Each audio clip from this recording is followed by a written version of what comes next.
राधे राधे मित्रों, आज हम आपके लिए यहाँ पर लेकर आए हैं श्री शिव महापुराण की कैलाश संहिता के अध्याय 12 की कथा, जो है प्रणव के वाच्यार्थ रूप सदाशिव के स्वरूप का ध्यान, वर्णाश्रम धर्म के पालन का महत्व, ज्ञानमयी पूजा, संन्यास के पूर्वांगभूत नांदी श्राद्ध एवं ब्रह्म यज्ञ आदि का वर्णन।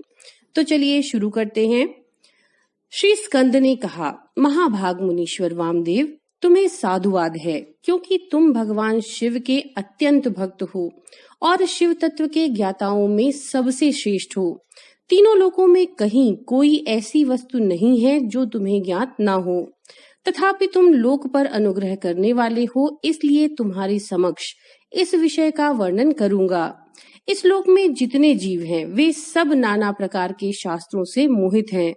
परमेश्वर की अति विचित्र माया ने उन्हें परमार्थ से वंचित कर दिया है। अतः प्रणव के वाच्यार्थ भूत साक्षात महेश्वर को वे नहीं जानते। वे महेश्वर ही सगुण निर्गुण तथा त्रिदेवों के जनक परम ब्रह्म परमात्मा हैं। मैं अपना दाहिना हाथ उठाकर तुमसे शपथ पूर्वक कहता हूँ कि यह सत्य है और सत्य है। मैं बारंबार इस सत्य को दोहराता हूँ कि प्रणव के अर्थ साक्षात शिव ही हैं। श्रुतियों, स्मृति शास्त्रों, पुराणों तथा आगमों में प्रधानतया उन्हीं को प्रणव का वाच्यार्थ बताया गया है, जहाँ से मन सहित वाणी उस परमेश्वर को ना पाकर लौट आती है, जिसके आनंद का अनुभव करने वाला पुरुष किसी से डरता नहीं। ब्रह्मा, विष्णु तथा इंद्र सहित यह संपूर्ण जगत भूतों और इंद्रिय समुदाय के साथ सर्वप्रथम जिससे प्रकट होता है, जो परमात्मा स्वयं किसी से और कभी भी उत्पन्न नहीं होता, जिसके निकट विद्युत, सूर्य और चंद्रमा का प्रकाश काम नहीं देता तथा जिसके प्रकाश से ही यह संपूर्ण जगत सब ओर से प्रकाशित होता है, वह परम ब्रह्म परमात्मा संपूर्ण ऐश्वर्य से संपन्न होने के कारण स्वयं ही सर्वेश्वर शिव नाम धारण करता है। हृदयाकाश के भीतर विराजमान जो भगवान शंभु मुमुक्षु पुरुषों के ध्येय हैं, जो सर्वव्यापी प्रकाशात्मा भास स्वरूप एवं चिन्मय हैं, जिन परम पुरुष की पराशक्ति शिवा भक्ति भाव से सुलभ मनोहरा निर्गुण अपने गुणों से ही निगूढ़ और निष्कल है, उन परमेश्वर के तीन रूप हैं, स्थूल, सूक्ष्म और इन दोनों से परे। हे मुने, मुमुक्ष योगियों को नित्य क्रमशः उनके इन स्वरूपों का ध्यान करना चाहिए। वे शंभु, निष्कल, संपूर्ण देवताओं के सनातन आदिदेव, ज्ञान, क्रिया, स्वभाव एवं परमात्मा कहे जाते हैं। उन देवादिदेव की साक्षात मूर्ति सदाशिव हैं। ईशानादि 5 मंत्र उनके शरीर हैं। वे महादेव जी पंचकला रूप हैं। उनकी अंग कांति शुद्ध स्फटिक के समान उज्जवल है। वे सदा प्रसन्न रहने वाले तथा शीतल आभा से युक्त हैं। उन प्रभु के 5 मुख, 10 भुजाएं और 15 नेत्र है। ईशान मंत्र उनका मुकुट मंडित मस्तक है। तत्पुरुष मंत्र उनका पुरातन प्रभु का मुख है। अघोर मंत्र हृदय है। वामदेव मंत्र गुह्य प्रदेश है तथा सद्योजात मंत्र उनका पैर है। इस प्रकार वे पंच मंत्र स्वरूप हैं। वे ही साक्षात साकार हैं और निराकार परमात्मा है। सर्वज्ञता आदि 6 शक्तियां उनके शरीर के 6 अंग हैं। वे शब्दादि शक्तियों से स्फुरित हृदय कमल के द्वारा सुशोभित हैं। वाम भाग में मनोन्मनी नामक अपनी शक्ति से विभूषित हैं। अब मैं मंत्र आदि 6 प्रकार के अर्थों को प्रकट करने के लिए जो अर्थोपन्यास की पद्धति है, उसके द्वारा प्रणव की समष्टि और व्यष्टि संबंधी भावार्थ का वर्णन करूंगा। परंतु पहले उपदेश का क्रम बताना उचित है, इसलिए उसी को सुनो। इस मानव लोक में 4 वर्ण प्रसिद्ध हैं। उनमें से ब्राह्मण, क्षत्रिय और वैश्य, ये 3 वर्ण हैं। उन्हीं का वैदिक आचार से संबंध है। त्रैवर्णिकों की सेवा ही जिनके लिए सारभूत धर्म है, उन शूद्रों का वेदाध्ययन में अधिकार नहीं है। यदि सब त्रैवर्णिक अपने अपने आश्रम धर्म के पालन में हार्दिक अनुराग के साथ लगे हों, तो उनका ही श्रुतियों और स्मृतियों में प्रतिपादित धर्म के अनुष्ठान में अधिकार है, दूसरे का कदापि नहीं। श्रुति और स्मृति में प्रतिपादित कर्म का अनुष्ठान करने वाला पुरुष अवश्य सिद्धियों को प्राप्त होगा। यह बात वेदोक्त मार्ग को दिखाने वाले परमेश्वर ने स्वयं कही है। वर्ण धर्म और आश्रम धर्म के पालन जनित पुण्य से परमेश्वर का पूजन करके बहुत से श्रेष्ठ मुनि उनके सायुज्य को प्राप्त हो गए हैं। ब्रह्मचर्य के पालन से ऋषियों की, यज्ञ कर्मों के अनुष्ठान से देवताओं की तथा संतानोत्पादन से पितरों की तृप्ति होती है, ऐसा श्रुति ने कहा है। इस प्रकार ऋषि ऋण, देव ऋण तथा पितृ ऋण, इन तीनों से मुक्त हो वानप्रस्थ आश्रम में प्रविष्ट होकर मनुष्य शीत उष्ण तथा सुख दुख आदि द्वंद्वों को सहन करते हुए जितेंद्रिय, तपस्वी और मिताहारी हो यम नियम आदि योग का अभ्यास करे, जिससे बुद्ध निश्चल तथा अत्यंत दृढ़ हो जाए। इस प्रकार क्रमशः अभ्यास करके शुद्ध चित्त हुआ पुरुष संपूर्ण कर्मों का संन्यास कर दे। समस्त कर्मों का संन्यास करने के पश्चात ज्ञान के समादर में तत्पर रहे। ज्ञान के समादर को ही ज्ञानमयी पूजा कहते हैं। वह पूजा जीव की साक्षात शिव के साथ एकता का बोध कराकर जीवन मुक्ति रूप फल देने वाली है। यतियों के लिए इस पूजा को सर्वोत्तम तथा निर्दोष समझना चाहिए।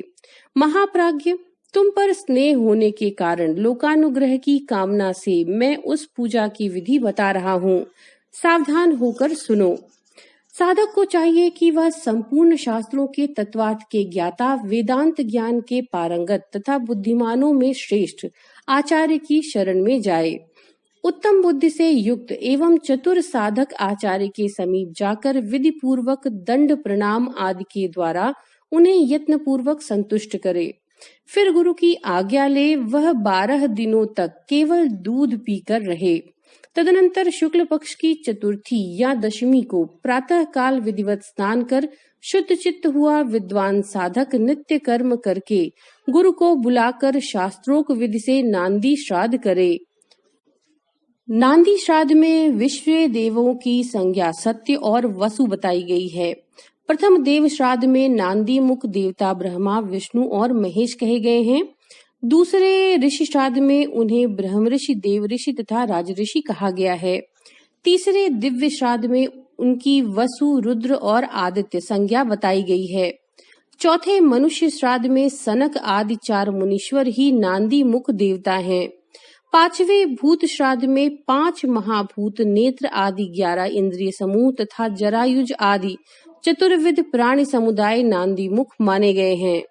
छठे पितृ श्राद्ध में पिता, पितामह और प्रपितामह, ये 3 नांदी मुख देवता हैं। 7वें मातृ श्राद्ध में माता, पितामही और प्रपितामही, ये तीनों को नांदी मुख देवता बताया गया है। 8वें आत्म श्राद्ध में आत्मा, पिता, पितामह और प्रपितामह, ये 4 नांदी मुख देवता कहे गए हैं। माता महात्मक श्राद्ध में मातामह, प्रमातामह और वृद्ध प्रमातामह, ये 3 नांदी मुख देवता सपत्नीक बताए गए हैं। प्रत्येक श्राद्ध में 2-2 ब्राह्मण करके जितने ब्राह्मण आवश्यक हो उनको आमंत्रित करें और स्वयं यत्न पूर्वक आचमन करके पवित्र हो उन ब्राह्मणों के पैर धोएं। उस समय इस प्रकार कहें, जो समस्त संपत्तियों की प्राप्ति में कारण आई हुई आपत्ति के समूह को नष्ट करने के लिए धूमकेतु रूप तथा अपार संसार सागर से पार लगाने के लिए सेतु के समान है, वे ब्राह्मणों की चरण धूलियां मुझे पवित्र करें। जो आपत्ति रूपी घने अंधकार को दूर करने के लिए सूर्य, अभीष्ट अर्थ को देने के लिए कामधेनु तथा समस्त तीर्थों के जल से पवित्र मूर्तियां हैं, वे ब्राह्मणों की चरण धूलियां मेरी रक्षा करें। ऐसा कहकर पृथ्वी पर दंड की भांति पड़कर साष्टांग प्रणाम करें। तत्पश्चात पूर्वाभिमुख बैठ भगवान शंकर के युगल चरणार विंदों का चिंतन करते हुए दृढ़ता पूर्वक आसन ग्रहण करें। हाथ में पवित्री ले शुद्ध हो नूतन यज्ञोपवीत धारण कर 3 बार प्राणायाम करें। तदनंतर तिथि आदि का स्मरण करके इस प्रकार संकल्प करें, मेरे संन्यास का अंगभूत जो पहले विश्वेदेव का पूजन, फिर देवादि अष्टविधि श्राद्ध तथा अंत में मातामह श्राद्ध है, उसे आप लोगों की आज्ञा लेकर मैं पार्वण की विधि से संपन्न करूंगा। ऐसा संकल्प करके आसन के लिए दक्षिण दिशा से आरंभ करके उत्तरोत्तर कुशों का त्याग करें। तत्पश्चात आचमन करके खड़ा हो वर्ण क्रम का आरंभ करें। अपने हाथ में पवित्री धारण करके 2 ब्राह्मणों के हाथों का स्पर्श करते हुए इस प्रकार कहें, हम विश्वेदेव श्राद्ध के लिए आप दोनों का वरण करते हैं। आप दोनों नांदी श्राद्ध में अपना समय देने की कृपा करें। इतना सभी श्राद्धों के ब्राह्मणों के लिए कहें। सर्वत्र ब्राह्मण वर्ण की विधि का यही क्रम है। इस प्रकार वर्ण का कार्य पूरा करके 10 मंडलों का निर्माण करें। उत्तर से आरंभ करके 10 मंडलों का अक्षत से पूजन करके उनमें क्रमशः ब्राह्मणों को स्थापित करें। फिर उनके चरणों पर भी अक्षत आदि चढ़ाएं। तदनंतर संबोधन पूर्वक विश्वेदेव आदि नामों का उच्चारण करें और कुश पुष्प अक्षत तथा जल से इदम वह पाद्यम कहकर पाद्य निवेदन करें। इस प्रकार पाद्य देकर स्वयं भी अपना पैर धो लें और उत्तराभिमुख होकर आचमन करके एक एक श्राद्ध के लिए जो 2-2 ब्राह्मण कल्पित हुए हैं उन सबको आसनों पर बिठाएं तथा यह कहें, विश्वे देवस्य रूपस्य ब्राह्मणस्य इदमासनम, अर्थात विश्वे देव स्वरूप ब्राह्मण के लिए यह आसन समर्पित है। ये कहकर कुशासन दे स्वयं भी हाथ में कुश लेकर आसन पर स्थित हो जाएं। इसके बाद कहें, इस नांदी मुख श्राद्ध में विश्वे देव के लिए आप दोनों क्षण अर्थात समय प्रदान करें। तदनंतर आप दोनों ग्रहण करें, ऐसा कहें। फिर वे दोनों श्रेष्ठ ब्राह्मण इस प्रकार उत्तर दें, हम दोनों ग्रहण करेंगे। इसके बाद यजमान उन श्रेष्ठ ब्राह्मणों से प्रार्थना करे, मेरे मनोरथ की पूर्ति हो, संकल्प की सिद्धि हो, इसके लिए आप अनुग्रह करें। तत्पश्चात पद्धति के अनुसार अर्घ्य दें। पूजन कर शुद्ध केले के पत्ते आदि धोए हुए पात्रों में परिपक्व अन्न आदि भोज्य पदार्थों को परोसकर पृथक पृथक कुश बिछाकर और स्वयं वहां जल छिड़क कर प्रत्येक पात्र पर आदर पूर्वक दोनों हाथ लगाकर पृथ्वी ते पात्रम इत्यादि मंत्र का पाठ करें। वहां स्थित हुए देवता आदि का चतुर्यंत उच्चारण करके अक्षत सहित जल ले स्वाहा बोलकर उनके लिए अन्न अर्पित करें और अंत में नामम इस वाक्य का उच्चारण करें। सर्वत्र माता आदि के लिए भी अन्न अर्पण की यही विधि है। अंत में इस प्रकार प्रार्थना करें, जिनके चरणार विंदों के चिंतन एवं नाम जप से न्यूनता पूर्ण अथवा अधूरा कर्म भी पूरा हो जाता है, उन सांब सदाशिव उमा महेश्वर की मैं वंदना करता हूँ। इसका पाठ करके कहें, ब्राह्मणों, मेरे द्वारा किया हुआ यह नांदी मुख श्राद्ध यथोक्त रूप से परिपूर्ण हो, यह आप कहें। ऐसी प्रार्थना के साथ उन श्रेष्ठ ब्राह्मणों को प्रसन्न करके उनका आशीर्वाद लें और अपने हाथ में लिया हुआ जल छोड़ दें। फिर पृथ्वी पर दंड की भांति गिरकर प्रणाम करें और उठकर ब्राह्मणों से कहें, यह अन्न अमृत रूप हो। फिर उदार चेता साधक अपना हाथ जोड़कर अत्यंत प्रसन्नता पूर्वक प्रार्थना करे। श्री रुद्र सूक्त का चमकाध्याय सहित पाठ करे। पुरुष सूक्त की भी विधिवत आवृत्ति करे। मन में भगवान सदाशिव का ध्यान करते हुए ईशानः सर्व विद्यानाम इत्यादि 5 मंत्रों का जप करे। जब ब्राह्मण लोग भोजन कर चुके तब रुद्र सूक्त का पाठ समाप्त करके क्षमा प्रार्थना पूर्वक उन ब्राह्मणों को पुनः अमृता पीधानमसि स्वाहा यह मंत्र पढ़कर उत्तरा पोषण के लिए जल दें। तदनंतर हाथ पैर धो आचमन करके पिंडदान के स्थान पर जाएं। वहां पूर्वाभिमुख बैठकर मौन भाव से 3 बार प्राणायाम करें। इसके बाद मैं नांदी मुख श्राद्ध का अंगभूत पिंडदान करूंगा, ऐसा संकल्प करके दक्षिण से लेकर उत्तर की ओर 9 रेखाएं खींचे और उन रेखाओं पर क्रमशः 12-12 पूर्वाग्र कुश बिछाएं। दक्षिण की ओर से देवता आदि के 5 स्थानों पर चुपचाप अक्षत और जल छोड़े। पितृवर्ग के 3 स्थानों पे क्रमशः अक्षत जल छोड़कर नवे माता महादि के स्थान पर भी मार्जन करें। तत्पश्चात अत्र पितरो मादेध्वम कहकर देवादि के 5 स्थानों पर क्रमशः अक्षत जल छोड़े। इस प्रकार अवनेजन के 5 स्थानों पर प्रत्येक के लिए 3-3 पिंड दें। इसी तरह शेष स्थानों पर भी करें। अपने गृह सूत्र में बताई हुई पद्धति के अनुसार सभी पिंड पृथक पृथक देने चाहिए। फिर पितरों के साध गुण्य के लिए जल अक्षत अर्पित करें। तत्पश्चात अपने हृदय कमल में सदा शिव का ध्यान करें और पूर्वोक्त मंत्रों के द्वारा पुनः पाठ करके ब्राह्मणों को नमस्कार पूर्वक यथाशक्ति दक्षिणा दें। फिर त्रुटियों के लिए क्षमा प्रार्थना करके देवता पितरों का विसर्जन करें।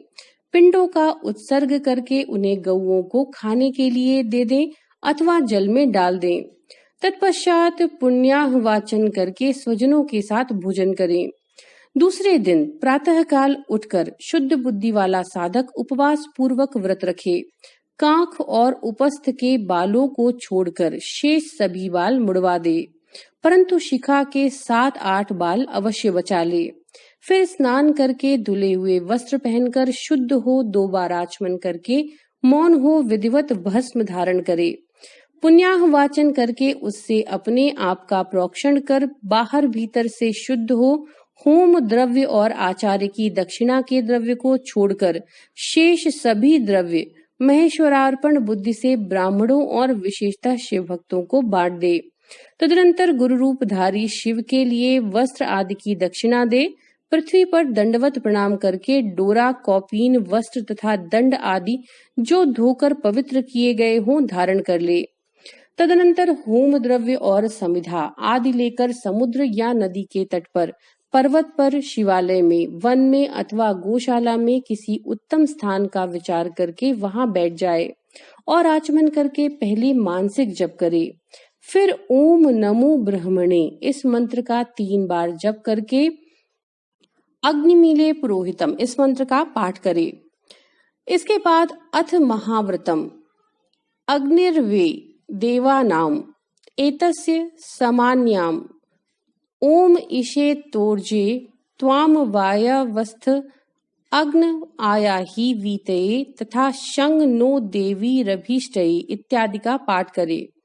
तत्पश्चात म य र स त ज भ न ल ग 5 संवत्सरमयम् समान्मातः अथ शिक्षाम प्रवक्ष्यामि वृद्धिरादैच अथातो धर्म जिज्ञासा अथातो ब्रह्म जिज्ञासा इन सब का पाठ करे।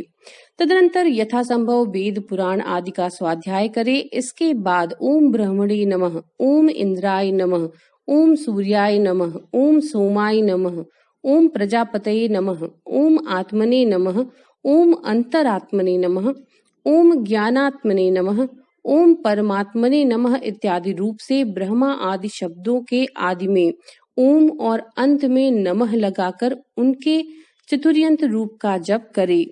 इसके बाद 3 मुट्ठी सत्तू लेकर प्रणव के उच्चारण पूर्वक 3 बार खाए और प्रणव से ही 2 बार आचमन करके नाभिका स्पर्श कर ले।